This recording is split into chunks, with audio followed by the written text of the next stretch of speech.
Hello everyone, welcome back to the channel. Hope you're well. Thank you for joining me this time in the cab. You know, I don't know what it is with the TV and the media recently where they decide to roll out has-beens and cretins that have completely blown their lot in the public imagination, but 18 months or so later they put them back on the telly. I mean, take Philip Schofield for example. For crying out loud, why is anybody interested in anything or anyone that has anything to do with this individual? Yes, the days of the broom cupboard, the days of Gordon the Gopher and the days of this morning are long gone. He's going to be forever remembered for what happened, and I'm not going to go into that on this video. But to put him on an island on Channel 5 with his own mobile phone camera, bullshit, he had a camera crew and the full works out there, to tell his side of the story, I don't know about you, but I don't care. What kind of television viewing is that? It's on Channel 5. Out the way. I never watched Channel 5, by the way. It's not going to change anything. Nobody's interested. Just do one. That's it, basically. Why does anyone want to watch it? The next thing, Boris Johnson. Why the hell have they wheeled him back out again? Well, he's got a book coming out, hasn't he? And they're getting him on the telly so he can advertise it and everything else. But they're starting to delve into the past, asking questions. Let me tell you something about Boris Johnson. In 2020, probably late 2019, 2020, by nature of my work, we knew something was coming. We didn't know what, but we knew something was coming.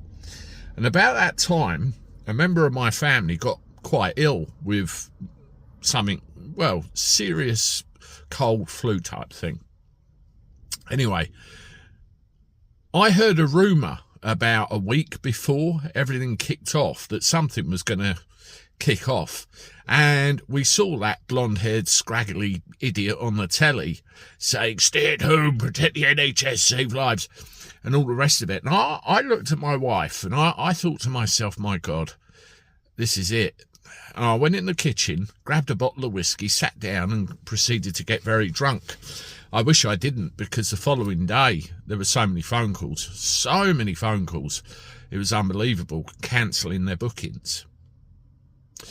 We were scared. We were manipulated into believing a version of events. We were all locked up in our houses and we were all told that we had to comply with XYZ to regain our freedom, regain what we wanted. I'll admit I was one that believed it. I was one that was scared into thinking, my God, I've got to protect my family. I've got to do the necessary. There was even a letter in my house that I wrote that if anything happened to me health-wise, then my family needed, obviously, looking after, blah, blah, blah, blah, blah. It was that frightening. And then as time goes by and more information is released, you think, were we had? I have very heated discussions with members of my family and friends where we have differing opinions about this particular subject. Some believe what they're fed on the media and others don't. You know, it's very interesting how it still divides everybody's opinions even to this day. But to have that guy on the telly touting his wares, or whatever you want to call it, as an insult and a kick in the face to just about everybody that suffered through that time. And that's far more important than Schofield or anything else. It enrages me. It really enrages me. And I wonder why we pay to have these bloody TVs and everything else in our houses where all they put on them is crap. Let me know what you think in the comments. Hit the like button, subscribe to the channel. And as always, if you're on social media, give me a share. I look forward to talking to you soon. Toodaloo.